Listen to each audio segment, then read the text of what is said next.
A number of wildfires in New Mexico and California have spawned evacuations, with intense blazes developing quickly and making damage assessments difficult for local officials.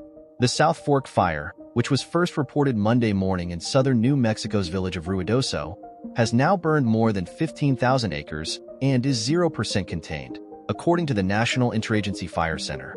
Governor Michelle Lujan Grisham has declared a state of emergency, ordering evacuations for Ruidoso and nearby tribal lands. The emergency declaration will help the state allocate resources from the National Guard. Grisham commended first responders and residents who have helped others who were forced to evacuate. The number of New Mexicans who, on their own, are helping and are offering up their own homes for shelter shows me, once again, the generosity and compassion of the people in this state, the governor said.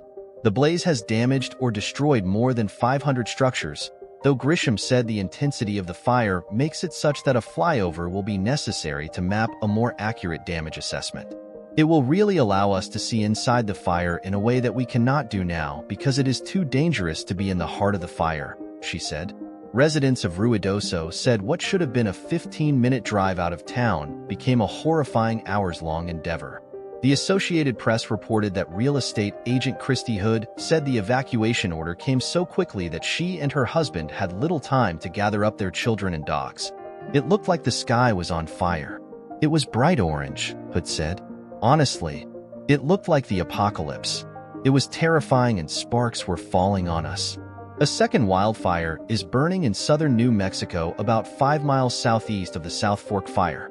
The Salt Fire has burned about 7,000 acres and was 1% contained as of Wednesday afternoon, according to the wildfire. Northern California battles back its own set of new fires. After California fire crews began battling wildfires over the weekend, new blazes have also broke out in the northern part of the state this week. The Arrow Fire, located in the small Calaveras County community of Copperopolis southwest of Sacramento, broke out Monday. The blaze has burned more than 5,000 acres and has forced evacuations, with CAL FIRE officials reporting 3 structures destroyed and 1 damaged.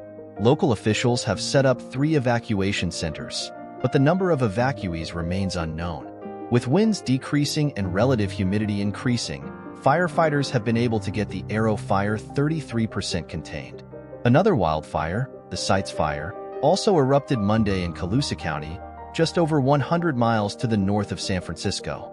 CAL FIRE reports that the blaze, which has torched more than 15,000 acres, is 5% contained. But crews have reason to remain optimistic about conditions in California's Central Valley. The National Weather Service says red flag warnings for fire conditions were set to expire by midday Wednesday. Firefighters work against the advancing post-fire on Sunday in Gorman, California. Firefighters have also been making progress on containing the more than 15,000-acre post-fire, which began Saturday in Los Angeles and Ventura County. State fire officials say that the wildfire is 39% contained, and Sonoma County's Point Fire, which has burned more than 1,200 acres since breaking out Sunday, is 50% contained.